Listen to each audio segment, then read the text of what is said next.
So welcome, and today's guest is Vinny Tolman, and we are here today talking about his QHHT soul regression session and the conversation that he had and the many things that we experienced. So welcome, Vinny. Thank you for being here today. It's my pleasure. I'm excited to be here today. Great. And so I really want to know, first of all, just what brought you in for a soul regression QHHT session. Well, I had studied Dolores Cannon, and I had studied a little bit about her work and how a lot of what was coming through in her sessions was rhyming true with what my knowledge base was from my life experiences. And so that kind of is where it started. It started with Dolores Cannon videos, and then studying her and studying her mythology. And I knew that I wanted to look into that as far as getting a reading or a session. And so I went through and did a session with kind of an amateur, and it wasn't very extensive. It was definitely outside the Dolores Cannon regimen. So and then I mentioned to my wife, well, I'd love to get a QHHT, which beyond the healing hypnosis, and my wife said, well, when I see a good one, then we'll just go ahead and book it. And so she did that as kind of a gift to me, and so that's what we did. And so when you called, did you have any expectations when you were coming in for the session? Did you know? No, my learning is, I've done a lot of different really neat things in my life, and each time that it's had a really good impact on me, it's when I don't have an expectation. So I've learned to not have expectations with positive things, because I can grow a lot more with that. And so I didn't come with any expectation whatsoever. And that's good. So, and I love it when people do come with no expectations, because then whatever happens is great. So I love it. Oh, I was just, I really loved the experience. I loved the enlightenment that I was able to get from the experience, and kind of the opening of myself that I didn't realize needed to happen. Mm-hmm. So now I know during our conversation while we were talking, you had some amazingly interesting stories, and I loved every one of your stories. And you did have a near-death experience that we're going to do another video, a separate video on that specifically. But can you give us just a really quick overview of that experience that you had? Sure. Back in 2003, I took a weightlifting supplement me and my buddy had bought online, and ended up in an accidental overdose situation. And it was very toxic to both our bodies.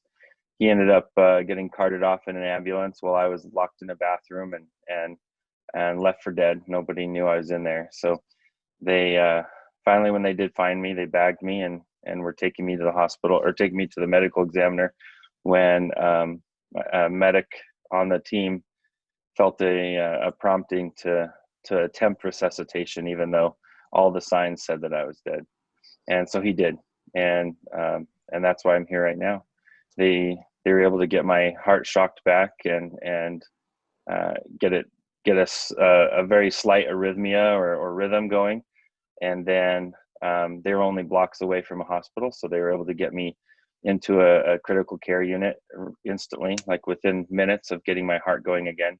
And so I was right there getting, put on full life support. And while that was happening, I was also working through the toxicology or toxicity of that supplement that I had taken. So it was very crazy. I got to see the other side, and the short story of it is I got to spend 3 days in heaven and kind of journey there and learn a lot on my way. Got to see a little glimpse, experience a little bit, and then it was time to come back. It was the third day by then.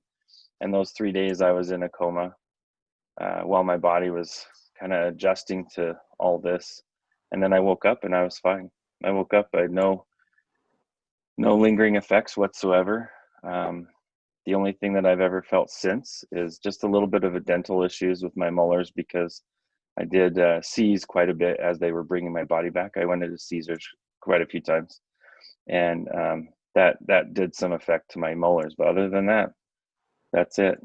And Wow. I went back to a normal life, and there's a lot longer story to that, of course. Right. Yeah. So But hope yeah, we get down and have time to do that interview, which is going to be soon, I hope.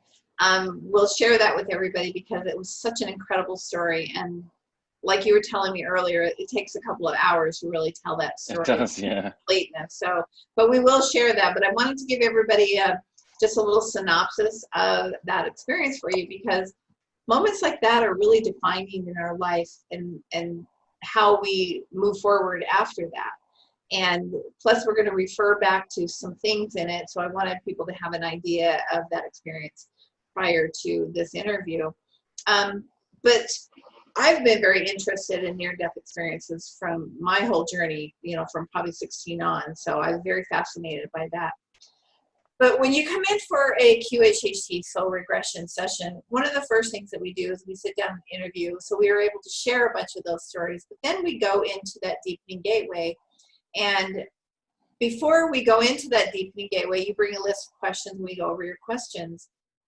Some of the things I like to cover is like, what kind of a life did you experience prior to this moment?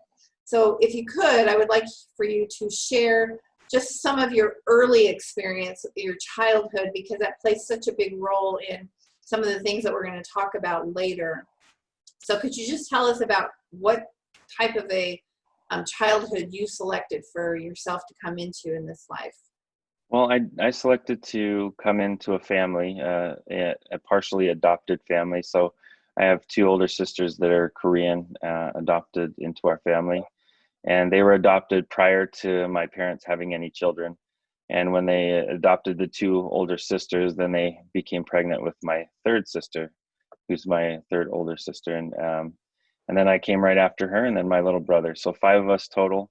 And it was a very kind of a bipolarity type childhood. We had some great happiness times, but a couple of us had a really, really rough time. And we don't know, growing up, we didn't know what we did to seek this out, the negative attention that we got, but it just happened.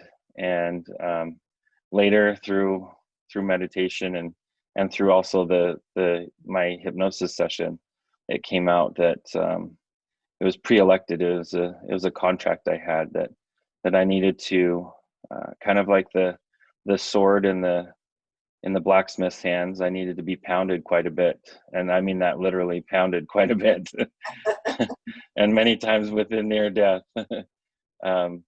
Right, quite a bit in the beginning, and in the early onset years of my life, and that's what hardened me and got me ready for life.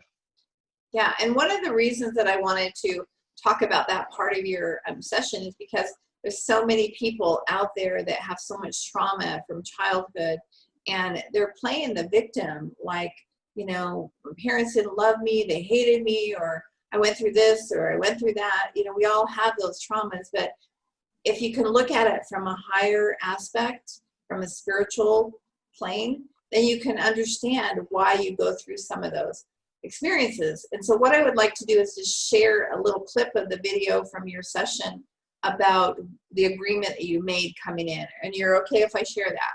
Sure, absolutely. Okay. And then we'll talk about it afterwards and just get your insight on it. So let me just pull it up here. His life was orchestrated, not just by him, but by others before he was born. His life was orchestrated in another life, and is playing out now. And how was his life orchestrated in another life? I'm just curious, because I've never heard that happen that way before. A problem was discerned or discerned. The problem was discerned on this planet, and a force came together and gave plans and strategies to counterbalance these plans, these negative plans.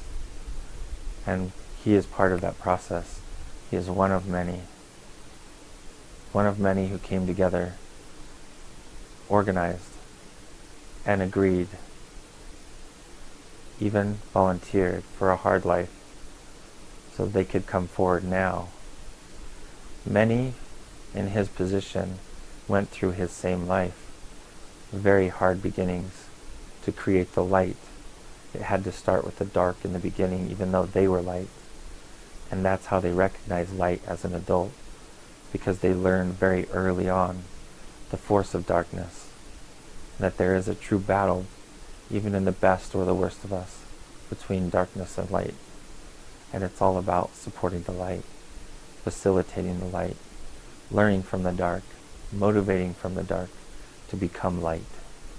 So I just want to get like your insight on how you felt when you heard that information.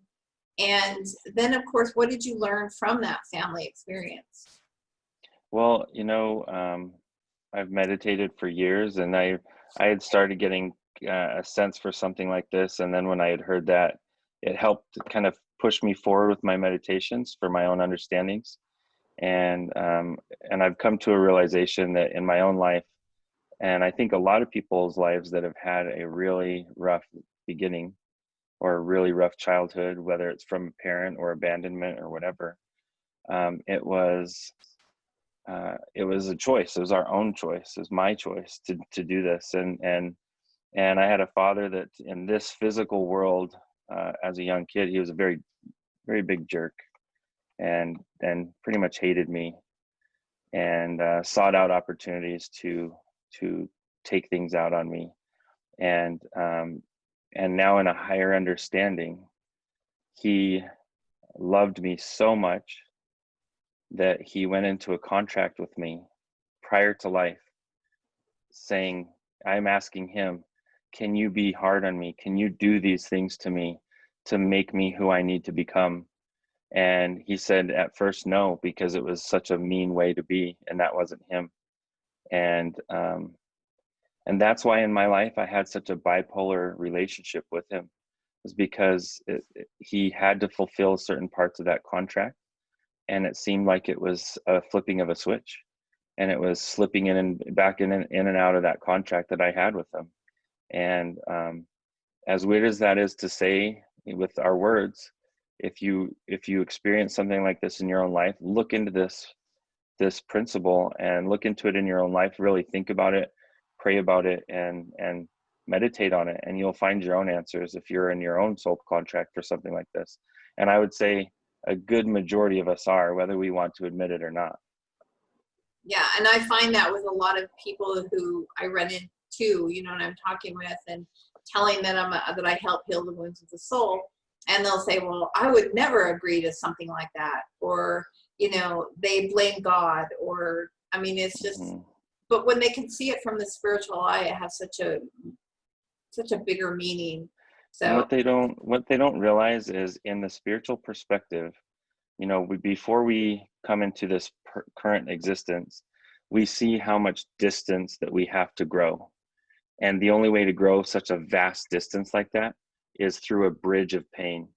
And unfortunately, that's the some of the rules of this realm, of the third dimension where we exist right now, is to understand that we chose to build that bridge of pain.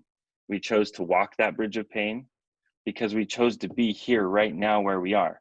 So we have to take responsibility for that. And once you take responsibility for that and you alleviate those who can harm you, now you have control, 100% control over your destiny and your own energies. And now you can actually heal in ways that I had no idea I could heal. Yeah, I think it's incredible. I love the journey, as tough as it is sometimes. It's incredible, the learning and the things that we go through. So yeah. And like I was saying, we're all swords in the blacksmith's hands, and we hate the blacksmith for pounding us and heating us. But once we hit our first battle, we thank him with every stroke. Yeah. We thank him because it's that hard pounding that makes us strong like we need to be for our future. Yeah. My body is so vibrating right now as you're saying all of that. It's like I can feel chills just going up and down my body. Beautiful. Thank you for that. Yeah, it's incredible. The other thing that I want to talk about is, after we had the interview, go through the stories of your childhood or life, then we go into that deepening gateway.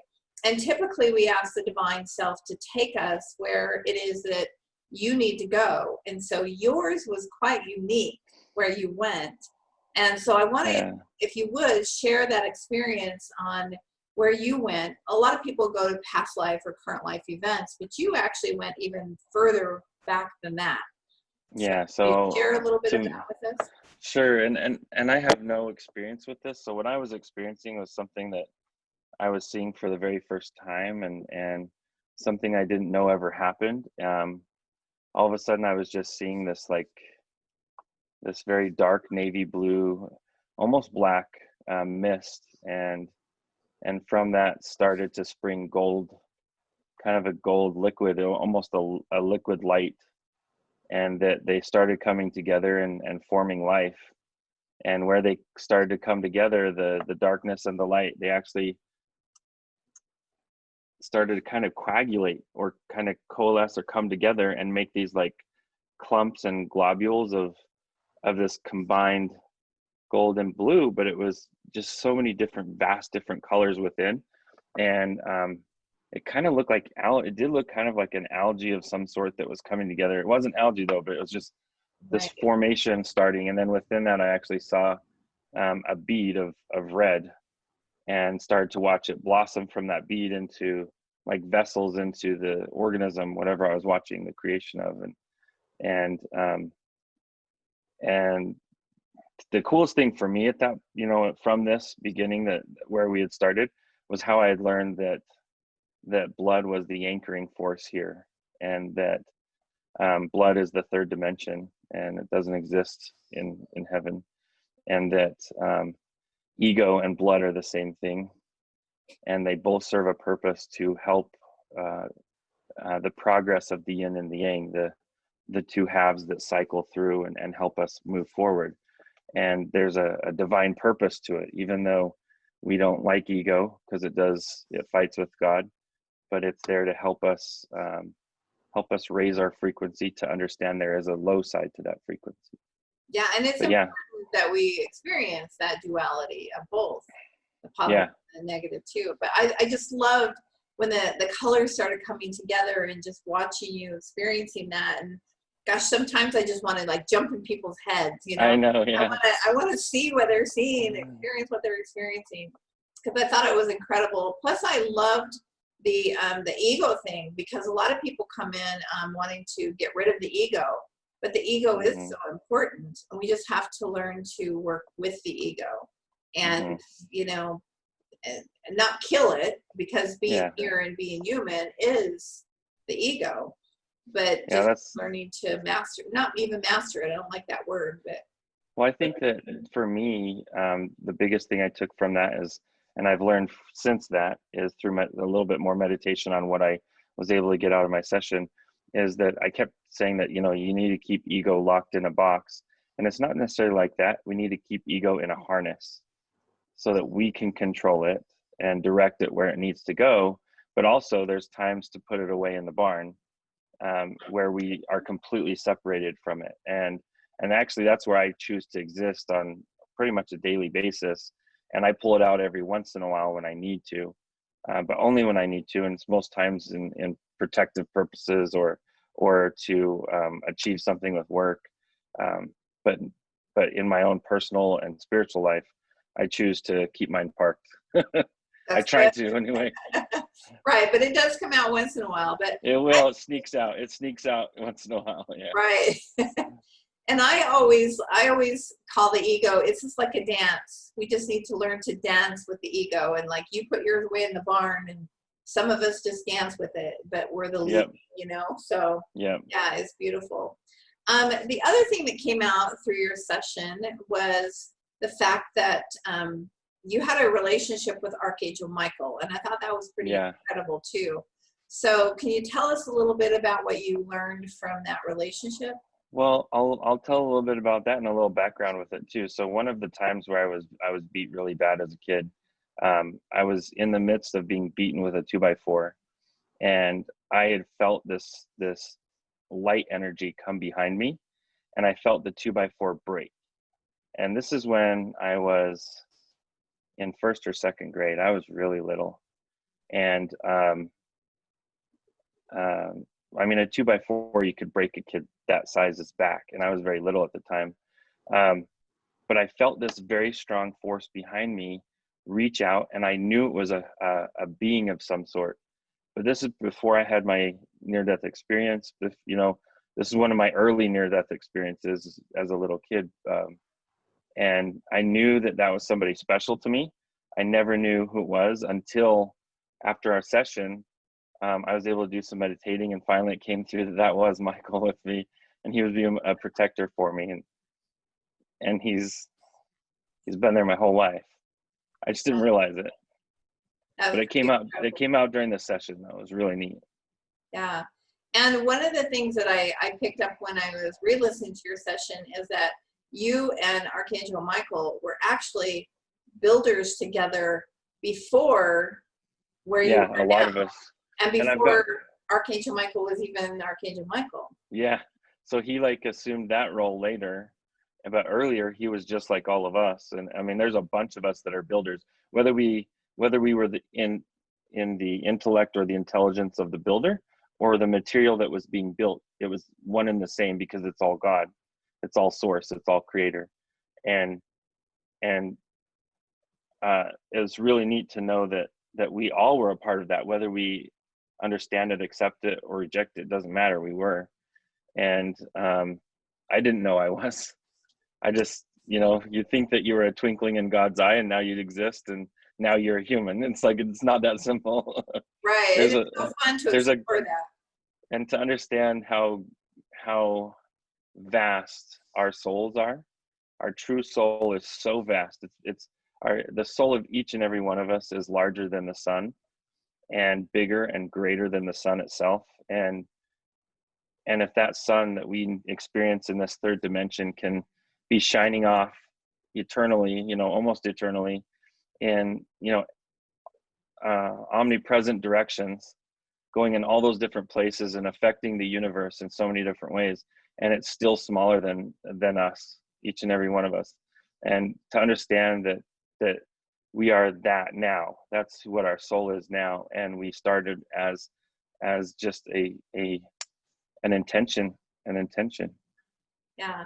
And it was like, when I'm talking to people, I always tell them, if you could just see your greatness, remember your greatness, because we are all so great and powerful and beautiful, and we just see ourselves in these human suits, and, you know, we think this is what we are, and we're so much more vast than that, and it's so beautiful. So yeah, and it's beautiful when I get to experience that through other people's sessions and through their eyes. So one of the other things that we experienced during your session is, like, they kept saying the word we, and I kept like, who is we? Because typically when I'm in a session, I am talking to the divine self or the higher self of someone. But in your session, it was quite unique because they kept referring to we. So I finally asked them, well, who is we that we're referring to? So I have a quick video I just want to show about who is we, and then we'll talk about that after. You're good with that? Yeah. And when you say we, who is we? We are a compilation.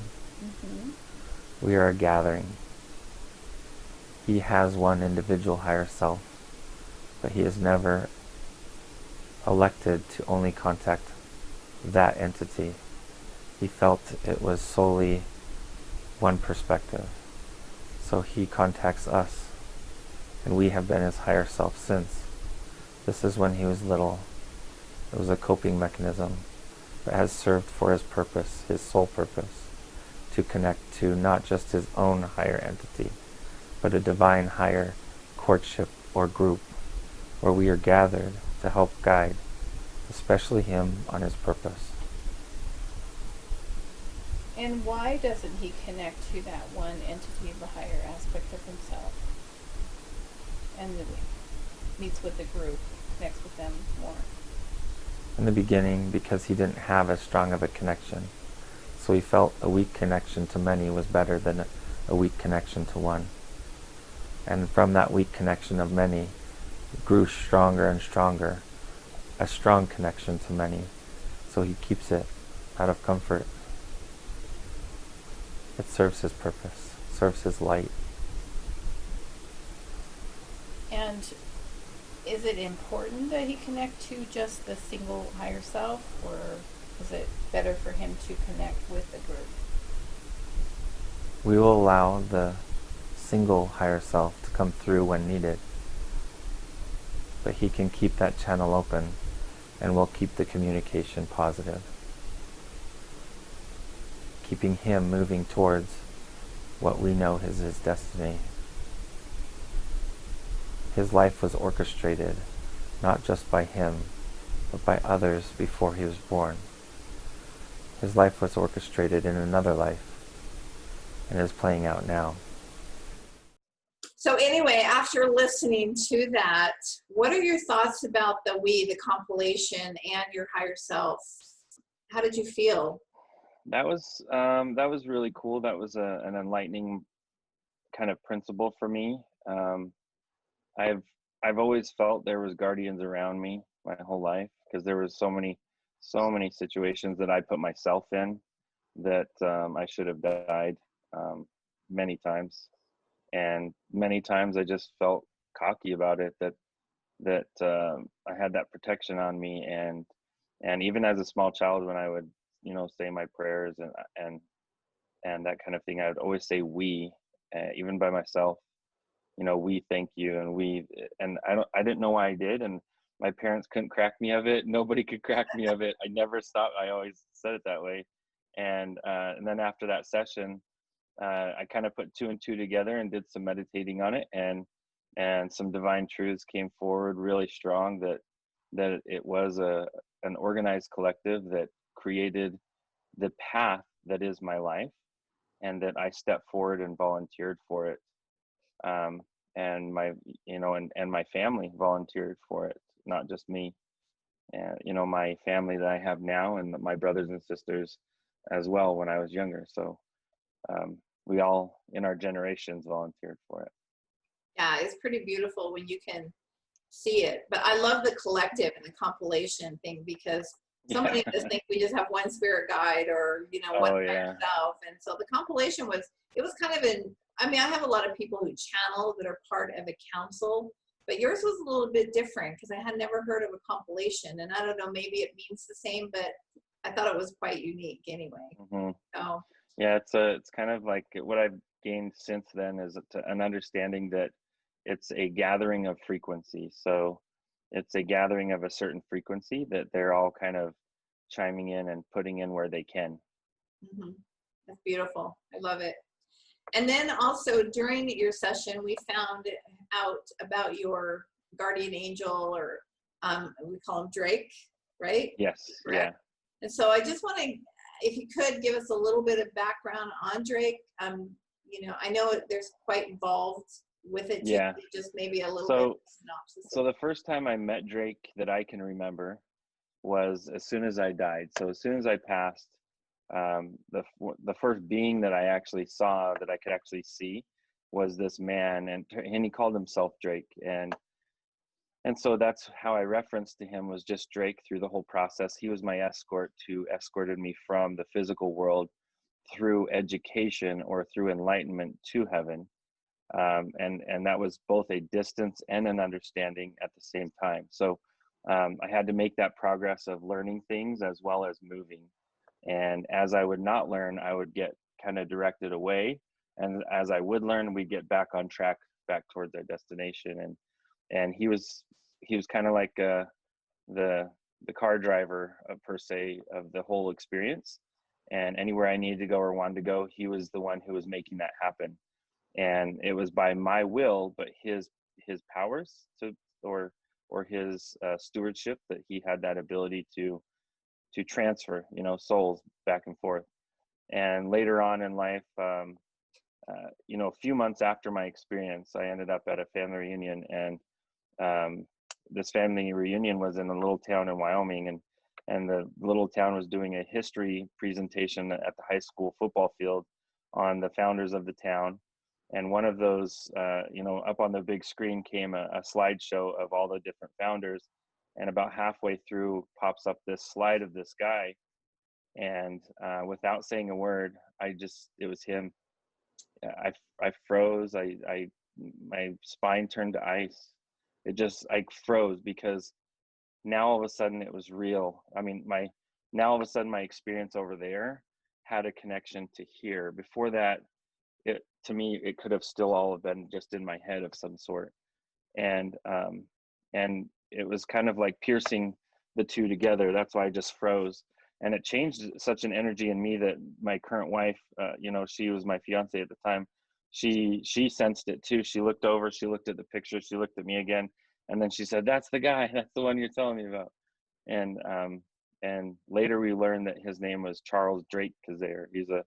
He was one of the founders of the town, and happened to have an amazing life. And later on, we got to go and live with my grandmother when we first got married, and learn she had met him as a little girl. So she had some experience with him, and she also happened to have a special blessing that he was given. And in that blessing, it was foretold that his role in life only was going to be partially done here in the physical world, and most of his role or duties were going to be in the other side to help escort his family and loved ones, loved souls of all kinds, back and forth from heaven. So Wow. it was just an all around really neat experience. And then what I loved was what came out in the session is that we kind of did tit for tat for each other. That when he was in the physical world, I was in the guardianship world, and working as a guardian for him, as a protector for him, and that he was reciprocating that back, and being my escort to come back and forth. And he's stayed since. And I never sensed him before. I sense him now, and I can sense him anytime I really tap into his energy. You And sense your session, you mean? yeah, After your yeah. okay. So I've been able to sense him here and there, but since the session, I can tap into him 100% of the time now. I want to, yeah. Wow, that's beautiful. It's almost like the door was open. I just didn't know it was. Right. Yeah. Yeah. Well, and you got a lot of insight in your session, a lot of things that, like, wake up, Vinny, we're Yeah. here, Yeah. be aware. So, all right, I do have a video that I want to share where this is a message from Drake to you during the session. So I want to share that with you. Okay.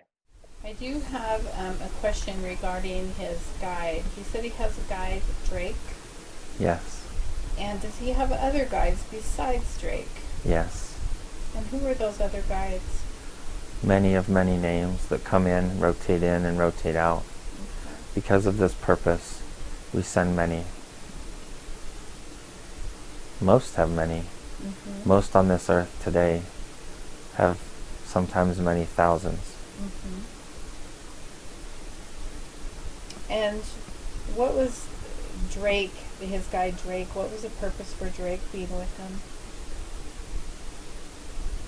Drake was the escort, and is still the escort, that when he wants to reconnect to his heavenly home, Drake is the means to reconnect there. If he will recognize this, he can seek out this experience more often. It will also help him. It will help him with the ability of adjusting to the life here versus the life there.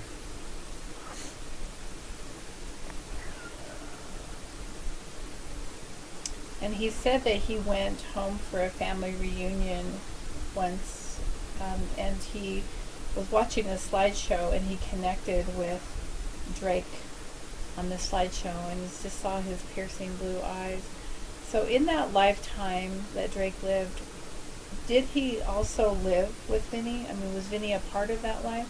Yes. And what was Vinny's role in his lifetime? Vinny was a guardian in that form, a spirit guide of sorts to Drake, to help reciprocate the way that Drake is a guide now for him.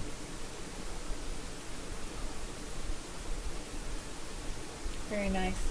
And does Drake have a message for Vinny today? Yes. What is that message? Recognize the direction of the light. Recognize the channel of the light and seek it. because all you do is have to seek it and you find it. But you have to consciously seek it, and not just through meditation. You need to consciously seek that light.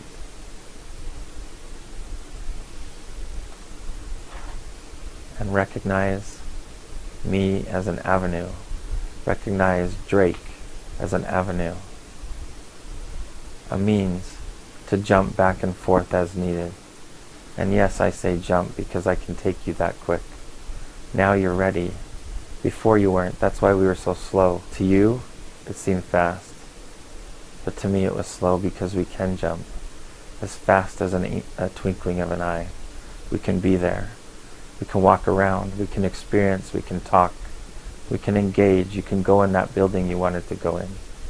You can look around and see and have experiences there. But you have to engage me with your intention first. And then we can jump. Make sure you're eating clean though. If you don't eat clean, you can't get here. Even in consciousness, you can't get here if you don't eat clean. Stay away from caffeine. Stay away from sugar. Stay away from corn. If you watch those 3 things, you will see a tremendous change in yourself because you've already abandoned the animal flesh.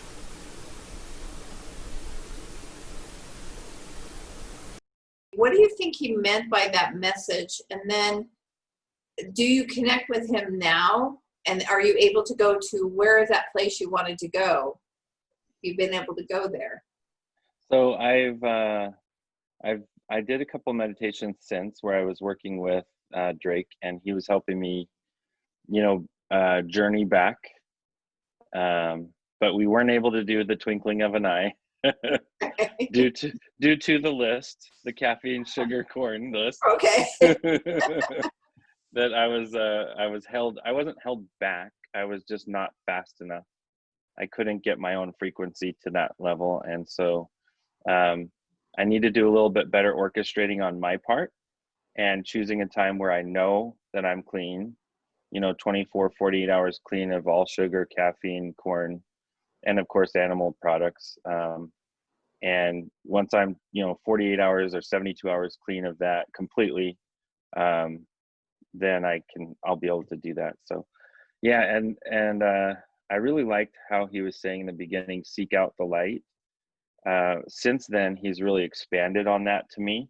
What that means and how that pertains to all of us is seeking out the light is a multi-dimensional statement.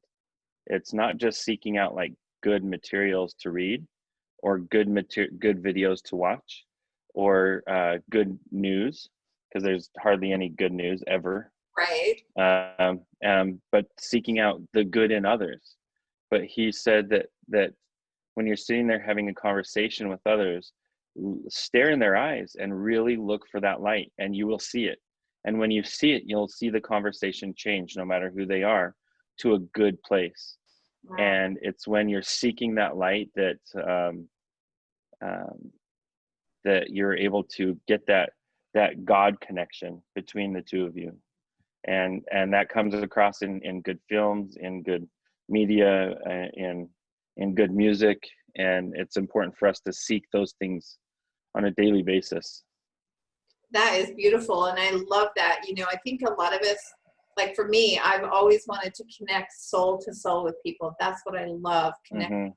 But looking into the eyes is something that I haven't really done until I started this work, actually. And then when I start talking to people, I seek their eyes, because the eyes are the windows to the soul. And that's so powerful that you get that message, because yes, you are able to connect deeper when you connect with the light within. Yeah. Through the eyes or wherever. So that's a beautiful message. Where was it that he said you could go to that place that you couldn't go there? Where is that you want to go? Or what did you see that you wanted to go? So when I was in heaven, I got to go to this building. I couldn't go inside, but I was amazed at this building. It was bigger than like the Capitol building in DC, on Pennsylvania Avenue, bigger than the White House itself. Just this, it is more like the Capitol building, where Congress is. And but it's made out of one piece of marble, and there's no dome on there. It's just multi-story. It's very, very beautiful and ornate and just gorgeous. And what I learned immediately, though, is that the stone created the building out of love for the creator. So the creator loved the stone so much that the stone formed into this building, and that there was no doorways. There was not a single doorway on the whole building. And as you wanted to enter a room, a doorway formed and you entered, and then the doorway, didn't exist anymore. And I was helped understand that for any certain person to enter any single room, they had to match the frequency of that room before they were allowed to enter. And that's how the doorway worked, is it wouldn't even open unless you matched that frequency. And then as soon as you hit that frequency, it's almost like your presence there opened the door, or opened the opening for you to walk in. And I wanted so bad to go inside, but he said that I'd have to be there a while even before I could get in. And then, I didn't dawn on me that where we had come down in heaven was actually within an area that was already gated off. I was sitting there kind of ridiculing people talking about the pearly gates and blah, blah, blah, that heaven's not like that. I've been there. And then he showed me, he's like, no, there's a gate. There's really a gate. We just let you touch down inside the gate. And so, and he said, since you were such a short visit, you didn't have to go the normal route. And that there's a lot of people that don't have to go the normal route. It just depends on who their escorts are and what their path is and what their frequency is. Their frequency is the key, is because if the closer we can come to the love frequency, the pure love frequency, that's the ultimate frequency, that's God's or source's frequency, then we can go anywhere in heaven, anywhere. Because that's the keys. That's the keys to the kingdom right there, is you can go anywhere. Wow, that's beautiful. Well, I'm going to be so excited when we can venture with you. Yeah. As you're getting yourself so light that we're able to go venture in and see what you see in there. So yeah, it'll be beautiful. All right. Well, I thought that experience was great, and I love, meeting Drake in my mind. So yeah, it was beautiful. He talked about writing that little piece about the corn, right? So you've got a lot of information regarding your health and different things. But what I found so interesting was the information that you received about corn. So can you tell us what that information was? And then I do have that little video clip of the information they gave us about corn. So yeah, it was really neat to learn that. I guess maybe I had a sense for it because I had done some research, in my learning about the processing of animals and how that becomes our food and how that affects our health. And me making the choice to eat less meat or eat no meat. And in that whole process, I had learned about, a few of these big multi-trillion-dollar chemical companies that own and patent all the seeds in America. And I didn't really dawn on me that corn is involved in that. But of course it would be. And that's kind of what came out, that corn has been, biochemically changed so that it's impervious to pesticides, so that it also is changed when we try to digest it.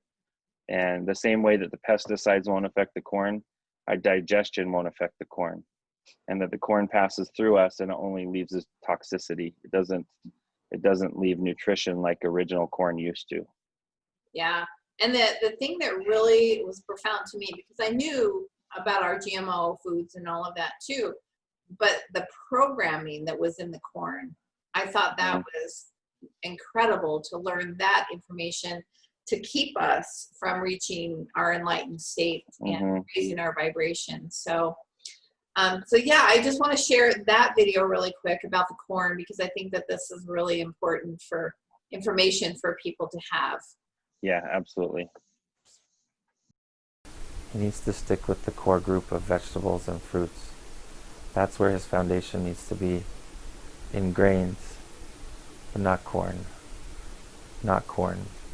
He needs to stay away from corn of all forms. And what is the matter with our corn? It is not corn anymore. Mm-hmm. It has grown to be plastic. It has grown to be impervious to insect or nutrient. It is like eating plastic. Our bodies receive it and digest it like plastic. It's not even digested. It's horrible for the body.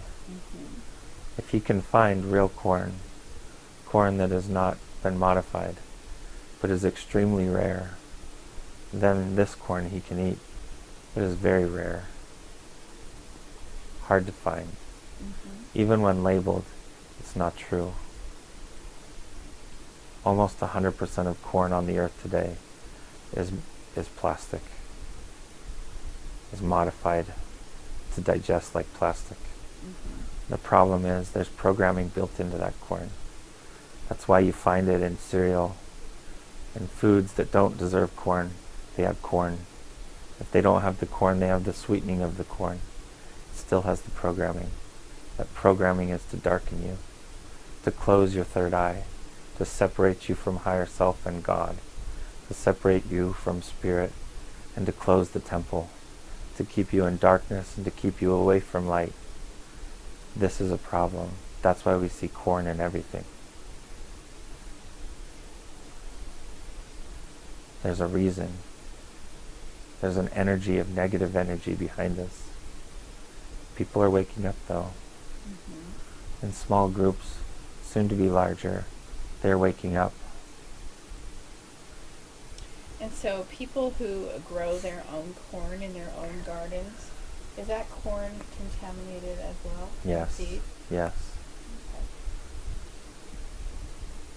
Okay. Even when purchased as non-contaminated, Mm-hmm. the generation that they harvest to get that was already contaminated. Very nice.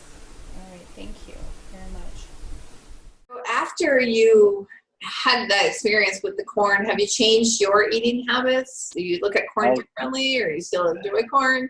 It's funny, you know, my daughter watched that with us, and she's 10, and she's the corn police now. So Oh, really? anything we buy at the store, she's checking to see if there's high fructose corn syrup, or if there's cornmeal or corn flour. And you know what? With her doing that, I have noticed corn is in everything. And Yeah, not everything, but it's so many a lot. things. Yeah. And I've realized that you know, pretty much if you're buying something with a brand name on it, it's got some sort of processing of corn in there. It's crazy. Yeah. And I wouldn't even have thought anything of it until then, but I found myself doing that actually this morning after rewatching your video. And I was going to have my protein shake, and I thought, I wonder if there's anything corn in here. So I found myself doing that. So I'm becoming the corn police now too. Well, it's weird. It's pretty sad that we have to do that, but you know what? That's just the nature of the beast that's going on right now. That there is a true battle for our spirit, for our soul. And on one end of the frequency, there's ego or Satan or whatever you want to call it. On the other end, there's God, our creator and source. And we are the slide rule that goes up and down between the two. And corn is one of those things that's going to help gravitate us back down, away from God, and prevent that connection. Right. And there's so many things. And that's one of the reasons why we have these interviews and these videos and these sessions, to get this insight of information that we're not aware of and talk about it and get that information out there to the masses so that more people are aware and awake to it also. Yeah. So, did you notice any changes after your session, healing wise? I did. I'm noticing that a change in my intestines and digestion. That I've noticed quite a few changes over the years of you know, over the months and now almost a year that I've been trying to stay animal product free, and I've noticed that my body's changed a lot since just the session. So since the session, I've noticed digestion is completely changed. And, you know, something we did in there has completely changed digestion in a good way. And that we're making really good progress. Good. I'm glad to hear that. All right. And then the next thing I want to talk about is your children. They're coming into this world. Now, Yeah. you knew ahead of time that you had a couple more children coming along the way. So do you want to just give us a little quick insight? And then I have a little bit of a video that I want to share information about William Curtis coming through and giving your family information. Yeah. Well, ever since I had died, I can see and speak to spirit pretty vividly and easy. Sometimes I see him with my physical eyes. Sometimes I see it with my inner eye. But I can speak to him really easy, and without using my words, and I can understand him really easy. So, right when we first got pregnant with my daughter, who's now 10, my wife was maybe a month or two pregnant, and that we knew about, so maybe 2 months in, and I had seen this boy just laying on her lap while she was laying in bed. And I told her, I'm like, there's a little boy spirit like laying on your lap, but we didn't know if we were going to have a boy or a girl, yet. And then just right after that, we found out we were having a girl. So we're like, well, it's probably not that boy, but I didn't rule it out. Me understanding the universe and how things work. I didn't rule it out. I thought, well, maybe that soul is going to come in through, but every time I even thought that, it kind of got shut down. And we just started to meet and talk with this little boy, and he was a constant companion of my wife. He would stay with her, lay with her, and be around the baby. Wherever the baby was in her tummy, he was there, and he was always laying wherever near the baby, or he'd be in the room with the baby, where the baby was going to be. And when the baby was born, it was the same thing. We even have videos of him taking a balloon from one end of the room all the way over and handing it to our daughter in her crib. And we're just like amazed that he can, manipulate the physical world, being that he was just a spirit. And, years over years, we thought, well, we kind of just settled into the idea that he was just one of our daughter's little playmates, or, what some people would call their imaginary friends. But of course, he's real, and he would prove it with the balloon movements and other things, lots of stuff he would do. And he just had this absolute love for our daughter, and he was always around her and playing with her. Then around like age 5 or 6, we started to see him less, but we had a good, almost 6 straight years of seeing him almost every day with our daughter. And we just got used to it, that he was kind of like the child that nobody else could see, but we could sense and feel and sometimes see. And fast forward, when he started tapering away, by the time she was about 7 or 8, he was gone. We didn't see him anymore. And then once we found out we were pregnant now, about a month in of us finding out, I started seeing him again really strong. And and finally it dawned on me, and he told me, he's like, hello, it's me that's coming this time. So that was really cool. And then what came out in the session was really, really neat. It's kind of like the relationship I have with Drake is now playing out with my son, my future son, and my daughter. Wow, my body is vibrating. Your whole interview is like, woo. I love it. I love it. So I think that this is so beautiful, because normally in a session, when I'm working with a woman who's pregnant, I'm able to call up the essence of the child. But in your case, because you were the man, I thought, I wonder if we can do that. And we were able to call up the essence of your son. And how did your family receive that message? And how did you receive that message? They loved it. I loved it. I mean, I talk to him. I hear him every day. I really do. It's the funniest things he talks about. And it's funny, the one thing that came out of this about keeping the sugar down, that's the one thing he doesn't like. Oh, really? Wow. Yeah, because he loves sugar. Right? And he's just a spirit, so right. but he loves sugar, so he's like, we're gonna have to work on that. but it's just really neat, because he's just gotten even stronger. I think he's gotten stronger since our session, and it's just it's probably weird to an outsider to think that we're cultivating and having this beautiful relationship with a spirit that is soon going to be a physical being again. And just so outside the norm. I know it is. And I apologize for whoever that offends, but it's how it is. And I can't deny that, because it's not just a one-time thing. This has been ongoing now, you know, and he's been a part of our life for most part of a decade now. Wow. Beautiful. Well, I want to share that message. So I'm going to share that message right now with everybody, that when we were able to pull up William Curtis, and he gave us a beautiful message to the family. So I want everybody to be able to hear that. So. Okay. All right, I'd like to pull up William Curtis Essence, the higher self of William Curtis. William, are you here with us today? Yes. Thank you for coming here and being with us today. Is there any information you would like to give your father today, or your mother? I'm really excited. I've been planning this day for a long time. We've been planning this for a long time. You didn't remember me when you first saw me, but when you first see me here, you'll remember me. You'll remember our paths go long ago.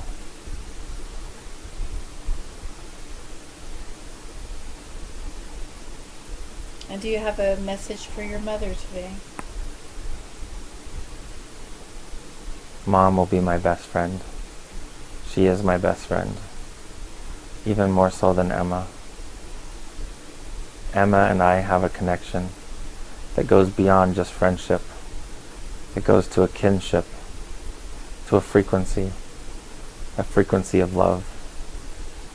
But with Mom, I have a love and a bond greater than she has ever known. Get ready, Mom. Very nice, thank you. I'm sure your mother's going to appreciate that. And do you have a message for Emma today? Emma, I can't wait to play. You played for years with me when you were younger, and as you stopped seeing me, I knew you were growing, and I was just waiting, so excited for when I got to come and now get to switch roles. You get to be the older one, and I'll be the baby, but we still get to play the same games. And how can your family best help you on your journey? Dad needs to do his work. That's why I'm coming now. The work he's doing now is preparing for as I grow older, it will already be out. It will be a foundation for our family. And from that foundation, I will build even greater works.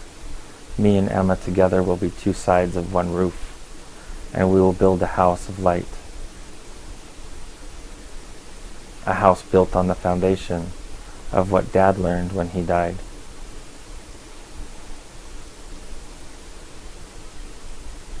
Very nice. Thank you, William Curtis, for being here with us today, and I know that your family is really going to appreciate those messages that you brought through for them today. So I thought that was pretty incredible. I love that message. It still makes me feel so happy and joyful inside. But I would want to talk about a little bit about the legacy that you are to build, or what's your future, what information came through about what you're supposed to be doing with your life, or, you know, you are where you are right now, you're supposed to be there. And a lot of people think that, you know, they should be on their road doing something else, but I think people need to know that they're in the exact place that they need to be right now. Mm-hmm. So yeah, I think it's really important that we all understand that you know, not only are we in the right place for us, we're in the right place that we choose to be. And that's so important. Choice is so important in all of this, because the choice is where we show our intention.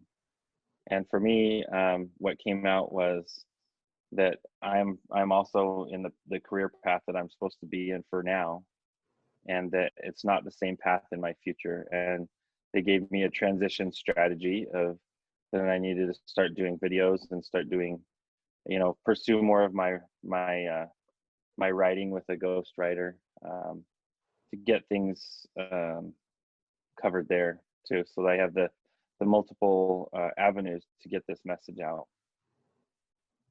Yeah. And so are you excited about your future?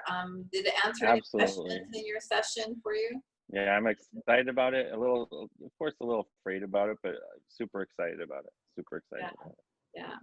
Well, I think it's going to be exciting when, well, we're all on our journey, but when those videos, and this was kind of one of the first videos that we're going to put Yeah. out to help you get on your journey, to help you do that. And then we're going to do another one down the road with your near-death experience. And then somewhere down the road, you're going to be off and flying, and we're all going to be looking for Vinny. Where's Vinny? He put out a video. It's going to be pretty fabulous. So is there anything that, or any information you want to put out there to everybody, like how this session changed your life or how it helped your life, or you know, anything you want to put out there before we end this today?